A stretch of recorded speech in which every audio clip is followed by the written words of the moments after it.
I remember the day Alex came back like it was yesterday. It was a warm afternoon, and a gentle breeze blew through the yard. His dad, Mr. Thompson, had been counting the days like a kid waiting for a birthday. Alex was his pride and joy, his only son. But me? I wasn't sure how I felt.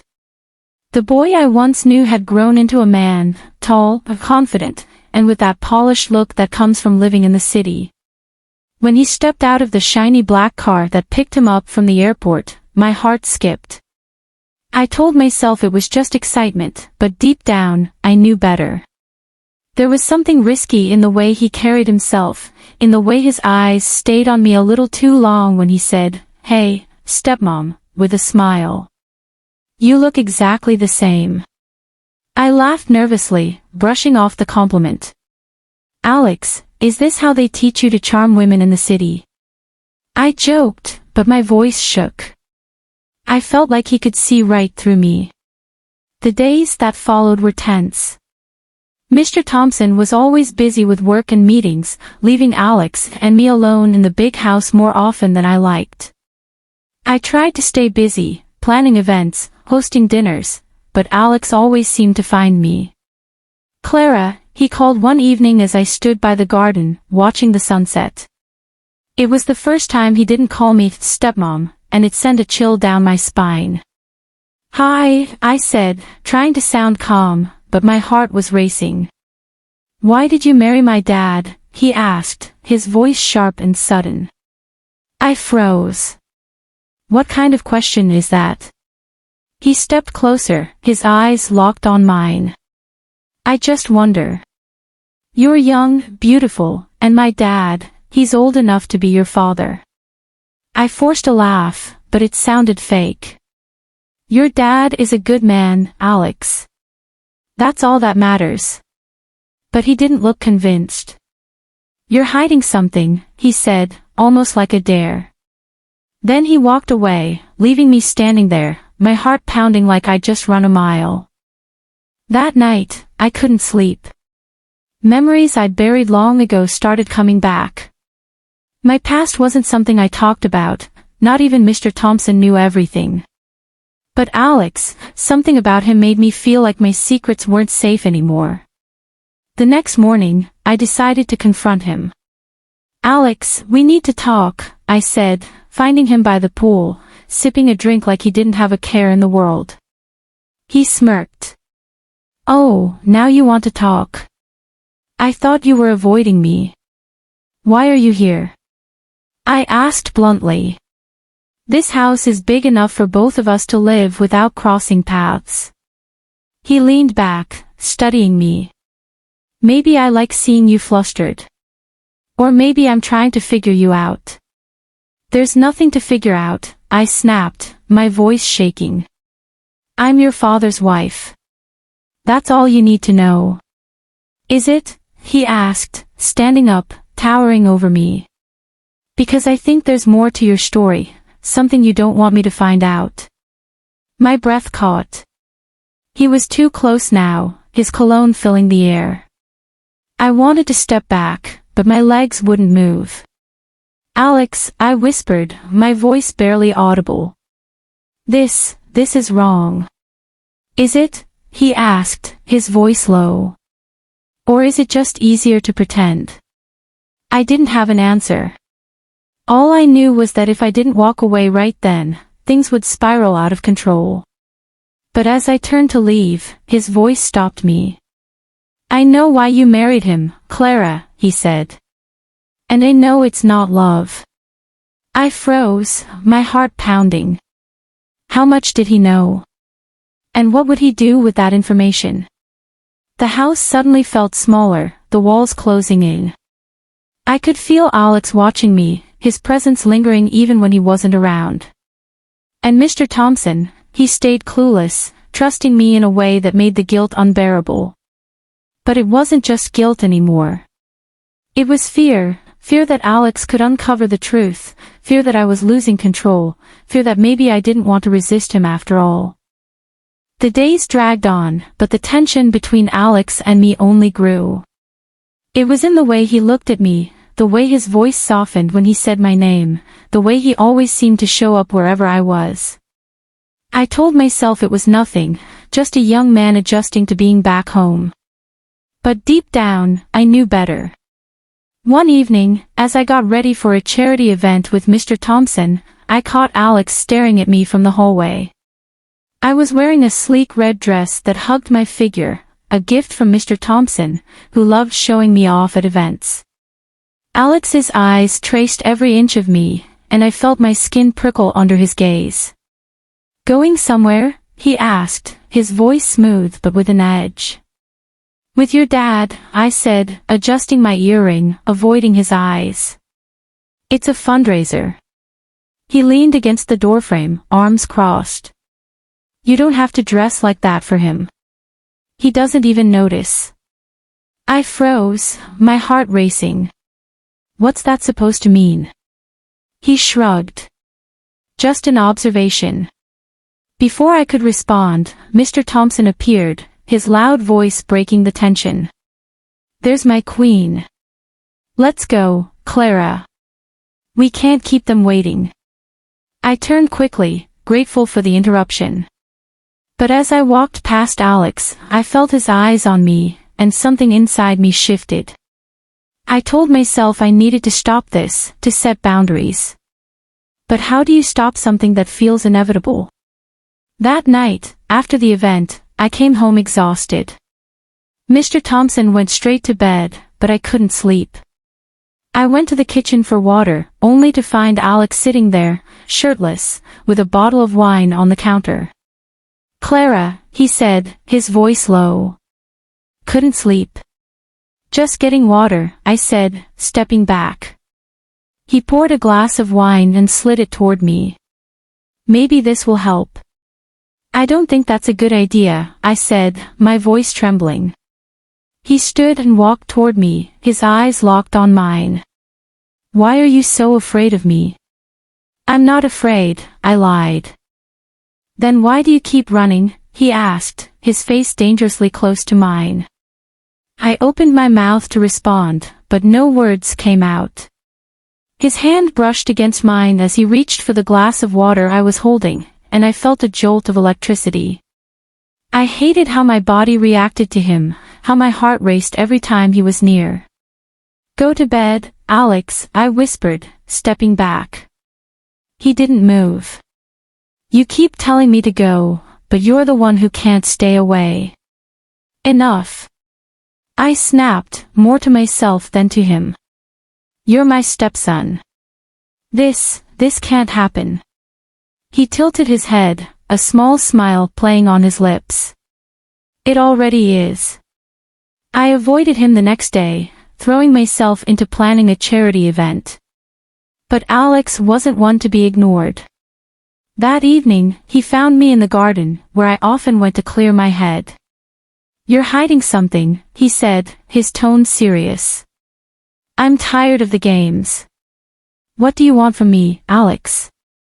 "The truth," he said simply. "Why did you marry my dad? What are you running from?" I hesitated. The truth was messy, complicated. But Alex's eyes bore into me, and for the first time, I felt like someone truly saw me. I didn't have a choice, I admitted, my voice barely above a whisper. He frowned. "What do you mean?" I took a deep breath. "Your dad saved me. I was drowning in debt, running from my past. He gave me stability, a chance to start over. It wasn't love, but it was safe." Alex's expression softened, but there was something else in his eyes, anger, maybe. "Safe," he repeated. "And now? Are you still safe?" I didn't answer. How could I, when the very thing I was running from seemed to have found me again, in the form of his gaze, his touch, his presence? Later that night, as I lay in bed, my phone buzzed. It was a message from Alex, "Meet me in the study. We need to talk." I stared at the screen, my heart racing. I knew I should ignore it, but my fingers moved on their own, typing a response, "I can't." His reply came instantly, "You will." I sat up, torn between fear and curiosity. What did he want to say? And why did it feel like this conversation would change everything? Unable to resist, I slipped out of bed and went to the study. The house was quiet, the only sound the hum of the air conditioner. When I opened the door, Alex was waiting, his expression unreadable. "You're here," he said, his voice soft.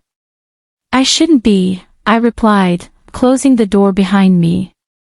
"But you are," he said, stepping closer. "Because you feel it too." "Feel what?" I whispered, my voice shaking. "This," he said, gesturing between us. "Whatever this is, you can't keep pretending it's not there." I looked away, tears stinging my eyes. "It doesn't matter." "It can't matter."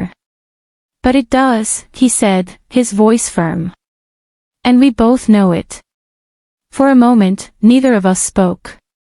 The air between us was heavy with unspoken words, unacknowledged feelings. And in that moment, I realized the truth. This wasn't just about attraction. It was about everything I had been running from, everything I had been trying to bury. And now, it was all coming to the surface. I stood there in the dimly lit study, frozen, as Alex's words hung in the air. He was too close, his presence too overwhelming. I wanted to push him away, to scream, to run, but I couldn't move. "You don't know what you're doing, Alex," I finally said, my voice barely above a whisper. He looked at me with an intensity that made my knees weak. "I know exactly what I'm doing. The question is, do you?" His words cut deep because I didn't know anymore. Everything I thought I believed about myself, about my marriage, about control, it was unraveling. I wanted to blame him, to paint him as the villain, but deep down, I knew I had let things get this far. "I can't," I whispered, tears pooling in my eyes. "You're my husband's son. This is wrong. And yet, you're here," he said softly, his voice filled with both accusation and longing. "You came when I asked. That means something." "No, it doesn't," I said, stepping back, shaking my head. "I made a mistake. This ends now." "Does it?" he asked, his tone skeptical. "Because I don't think you're as sure as you want to be." Before I could respond, the door creaked open, and I turned in horror to see Mr. Thompson standing there. His face was unreadable, but his eyes, those eyes that had always looked at me with trust, now seemed cold, calculating. "What's going on here?" he asked, his voice calm but sharp enough to cut through the tension. I panicked, fumbling for words. "Mr. Thompson, I was just..." "Save it," he cut me off, his gaze shifting to Alex. "I expected better from you." Alex didn't flinch. Instead, he crossed his arms, his defiance on full display. "Maybe you should have expected better from her, too." The words hit like a slap, and Mr. Thompson's jaw tightened. He turned back to me, his voice quiet but deadly. "Is this true, Clara? Have you been entertaining him behind my back?" "No," I said quickly, shaking my head. "It's not what you think. I swear." "Enough," he said, his voice rising. "I brought you into my home, gave you everything, and this is how you repay me." The room felt like it was spinning. I wanted to explain, to make him see that I hadn't crossed the line, but could I really deny the feelings I had been fighting all this time? Alex's voice cut through my thoughts. "Maybe if you treated her like more than a trophy, she wouldn't have to look elsewhere." "Alex!" I snapped, horrified. Mr. Thompson's eyes darkened, and for a moment, I thought he might hit him. But instead, he turned and stormed out of the room, slamming the door behind him. The silence that followed was deafening. I sank into the nearest chair, my hands trembling. "What have you done?" I whispered, looking at Alex. What needed to be done, he said simply, but there was no satisfaction in his voice. The next few days were bleak. Mr. Thompson refused to speak to me, and Alex kept his distance. The once lively house now felt like a prison, each corner haunted by the weight of what had happened. One morning, as I sat in the garden, lost in thought, Mr. Thompson joined me. He looked tired, his usual confidence replaced by something softer, almost broken. "We need to talk," he said, sitting across from me. I nodded, bracing myself for what was coming. "I've been a fool," he began, his voice heavy. "I saw the signs, but I ignored them.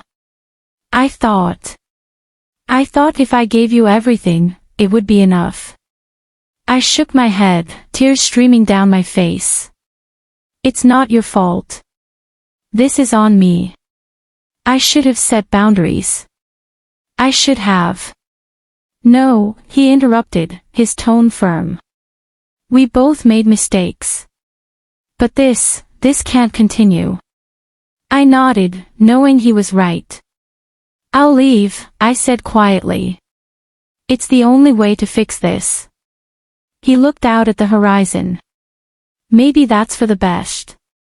The day I left the house, I felt a mix of relief and sorrow. Relief because I could finally breathe again, away from the suffocating tension. Sorrow because I had failed, not just as a wife, but as a person. Alex didn't come to see me off, and I was grateful for that. I needed to leave without looking back. As the car drove away, I made a promise to myself: never again would I let my life spiral out of control. I would find myself again, rebuild, and learn from my mistakes. Now, my advice to women in similar situations. To any woman who might find herself in a situation like mine, let me tell you this: stop it before it starts.